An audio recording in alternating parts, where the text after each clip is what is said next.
This is Bible teacher Nelson Walters. The United Nations is set to take over the governments of the world in September of 2024, using something known as the Pact for the Future. Now, might this be the covenant with the many that we've been looking for so long, listed in Daniel 9:27? And could it be the start of the tribulation? These are absolutely incredible statements to be making. And if we didn't have direct quotes from the UN itself saying this is what they're doing, I personally wouldn't believe it. But it's not just me seeing this. Here's what the Federalist reported about this. Quote, "The proposal might be the biggest attempted power grab in history. If approved, the United States, as we know it, could cease to exist." End of quote. Folks, this seems to be what we're looking at. Things are just happening so fast it was unimaginable just a few years ago. The end times appear to be here, and the tribulation might be about ready to start, at least from what we can tell. Today we're discussing this most alarming development in detail, so buckle up. Hard times are on their way, and we all need to prepare ourselves. So what is this pact for the future? The UN is working to secure emergency powers over all the nations of the world that would lead them to, quote, lead a common agenda during any complex global shocks. End of quote. What a bunch of gobbledygook. What is a global shock? The UN itself defines it this way. Major global shocks in recent years include the COVID-19 pandemic, the Ukraine war, and the triple planetary crisis. And when I read that, I said, what is this, some kind of asteroid, alien invasion? Well, no, it's actually climate change, among other things. So the UN wants to take emergency powers over the nations if something it defines as an emergency happens. What's the possibility of that happening? Well, in my opinion, 100%. It appears they may have caused the other things they mentioned, and all they have to do is cause something else, and bingo, they get to declare emergency powers. So if this is approved, the UN takes over. National sovereignty will be over. We will have a one-world government. In Revelation 17:18, we read, "The woman is the great city that rules over the kings of the earth." So this pact for the future could be the vehicle that will fulfill that Bible verse in our opinion. This is the UN equivalent of the Pandemic Preparedness Treaty, which we've already reported on to you that the World Health Organization is planning. So in 2024, both the World Health Organization and the UN are planning ways to usurp the nation's sovereignties. And you know that numbers of politicians in the United States and other countries have been longing for this day where they will have a one-world government and the nations will be a thing of the past. We've reported on that as well. But before we go into more detail, a shout out to our advisory team of Fisher Mann, Britt Ashley, and Michael Tarrin for their research on this important topic. Now, if you read the UN documents, there are actually a number of numerous radical proposals included in the pact.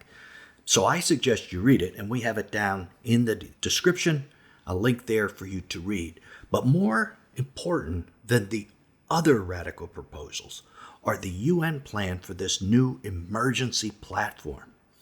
In March 2023, the UN Secretary General wrote, quote, "I propose that the General Assembly, which is the rest of the nations, provide the Secretary General and the United Nations system with a standing authority to convene and operationalize automatically an emergency platform in the event of a future complex global shock. This means the UN will be granted the ability to define what an emergency is and then to automatically take authority and power over all the nations without their consent if that happens. This is kind of like signing an agreement at work with your boss, that you will become your boss's slave if an emergency occurs, and he gets to define what an emergency is.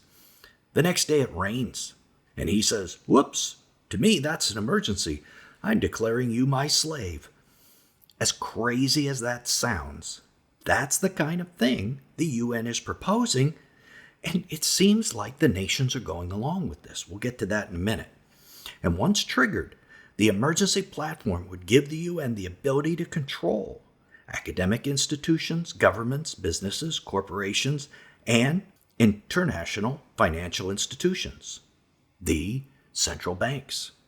So look at what they're given authority over: nation states, businesses, banks, and money. Here is one way how the UN says it will enforce these new powers. Quote, Article 42 of the United Nations Charter, the Security Council has the authority to take action by air, sea, or land forces as may be necessary to maintain or restore international, listen for it, peace and security. Notice those final two words, peace and security. The same words found in 1 Thessalonians 5:3. While people are saying there is peace and security, the sudden destruction will come upon them as labor pains upon a pregnant woman. So the UN plans to enforce this pact or covenant by any means necessary, even military. Yikes. That, folks, is a dictatorship. So let's dig in deeper. As difficult as it might be to believe, the story gets even worse from here. Although the length of the emergency platform would initially be set for a, quote, finite time, quote, at the end of that period, the Secretary General could extend the work of an emergency platform if required, end of quote. That means the UN would have the authority to keep the emergency platform in place indefinitely, all without the consent of the member nations. We have his statement on the pact down in the description, as we said, if you want to see it. What kind of global shocks would trigger this emergency platform? We talked about the ones that had existed in the past, but the UN provides several possible examples in its formal proposal, including major climate change events, future pandemic risks, a global digital connectivity disruption. In other words, the internet goes down. A major event in outer space. I found that one very interesting. Are they talking about aliens, asteroids? And my personal favorite, unforeseen risks.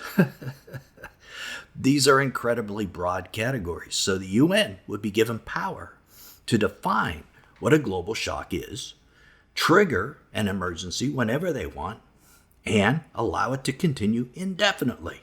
It is a one-world, totalitarian dictatorship anytime they want. As Revelation 17:18 said, the woman is the great city having dominion over the kings of the earth. The UN is the only platform giving control over every nation right now. Imagine if this happens, then they really have dominion. And that is what is being planned. Yet, what are Fox News and CNN talking about? Today, as I wrote this, I turned them on for a minute each just to see what they had to say. And they were talking about the American election in 2024.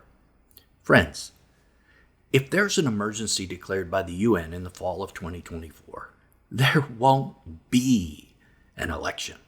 Guess what Christian talk radio personalities were talking about today? The same thing as the media, the white powder found in the White House. They're talking about politics when the UN is planning a world takeover. I think the validity of any information source you listen to can be judged on this one issue, whether they talk about this or whether they don't. What about your government? Can it be judged on whether or not it supports this tyranny? Here, I'm going to only speak for my country, the USA. Rather than reject this power grab, the current American administration has expressed support for this emergency platform. U.S. Ambassador Chris Lu noted on at least 2 speeches that the administration backs the emergency platform along with all the other numerous proposals included in, quote, our common agenda. The American administration wrote the World Health Organization Pandemic Preparedness Treaty, so maybe they wrote this one too. Even if not, They are already agreeing to sell out the American people. What about your government if it's different from the USA? I bet they are too. As the Federalist said, the proposal might be the biggest attempted power grab in history if approved. Nations, as we know them, would cease to exist. If an information source or government official isn't talking about something like this, what are they talking about? This is an excellent way to develop discernment. But if you can't trust the government or media, or even most pastors or Christian ministries, to give you this type of information, where can you get information on what to do about this? Well, on Saturday, August 5th, we're holding an online conference, an all-day conference, that you can watch with your friends and neighbors in the comfort of your living room, no matter where you live in the world. There is a link to that conference down in the description if you want to learn what to be doing about what's coming. Okay, now, we know what they're planning. Let's begin to look at this biblically. First is the year 2024, a very likely year for the signing of the covenant with the many from Daniel 9:27. You know the verse. He shall strengthen a covenant with the many for 1 week, which means 7 years. Have you seen Messiah 2030? The video? If you agree with that video, then 2024 is likely the year 6 years before a pre-wrath return of Jesus and 7 years before Armageddon. Second, the timing of the signing of the pact is also perfectly timed during the year. It's scheduled for September 22nd through 23rd, 2024. That September 23rd should ring a bell. It's exactly 7 years since the sign of Revelation 12 in Virgo. Whatever you think of that sign, it happens to be exactly to the day 7 years later. Rosh Hashanah, the Jewish secular New Year, when 7-year cycles of years would begin, occurs 10 days later. It is something every Christian should be thinking about and talking about right now, because the biblical timing is perfect. Is the UN power grab the coming of the beast empire? No, let's get that clear. We do not believe it is. We believe it is the setup for the beast empire. The UN-based government will set up the systems for the beast, put them in place so he can take them over. AI, digital ID, digital currency. If you follow this channel, you know that a one-world government of Mystery Babylon comes first, and then the beast takes over. In Revelation 17:3, we see the harlot government rides the beast. It steers it. It controls him at first. Does that mean the beast is on earth right now then? It sure looks that way. And as we already saw, the harlot government rules over all the kings of the earth. That includes the 10 kings who eventually will give their power to the beast and the beast. Then eventually, they revolt. And only then does the beast take power. In Revelation 17:16 we read, "And the 10 horns you saw, they and the beast will hate the prostitute, and they will make her desolate and naked and devour her flesh and burn her with fire." So this UN-based government is temporary. But the one that comes after it, of course, is even worse. And this pact for the future fits perfectly with how the Bible says Mystery Babylon takes power, because unlike every other government in history, it isn't ruled by politicians or kings, but by merchants. Today's world, these are the heads of corporations and banks, especially the central banks. Let's see what the Bible says. Revelation 18:23, "For your merchants were the great ones, or leaders of the earth, because all the nations were deceived by your sorcery," which is the Greek word pharmakeia, which according to Strong's Concordance means medicines, drugs, or spells. You probably noticed it sounds like our English word pharmacy or pharmaceuticals. So the merchants, who are the corporate heads and bankers, become the great ones or leaders of the world because the nations were deceived by medicines or drugs. Sounds like a pandemic emergency will be declared and the nations will be deceived by medicines or drugs. And because of this, the corporate heads and bankers will take control of the whole world, control of the nations. Can you see how this passage fits with what the United Nations is planning. They're planning to declare an emergency if a pandemic is even threatened. Then they will use medicines in a demonic way to come to power. They will rule over all the kings of the earth, like Revelation tells us. Where are these corporate leaders in the United Nations plan? They're termed stakeholders and thought leaders. The stakeholders are corporations, banks, and former government officials like this former U.S. president. Really a good guy, the kind you would want running the whole world. Once the emergency is triggered, according to the Pact for the Future, the UN takes charge of the nations. But who exactly in the UN will be in charge at that point? Will the governance system be the same as it is now? No. According to their documents on emergency platform, it will be a, quote, multi-stakeholder governance, including, quote, the private sector, civil society, subject matter experts, academics, and others.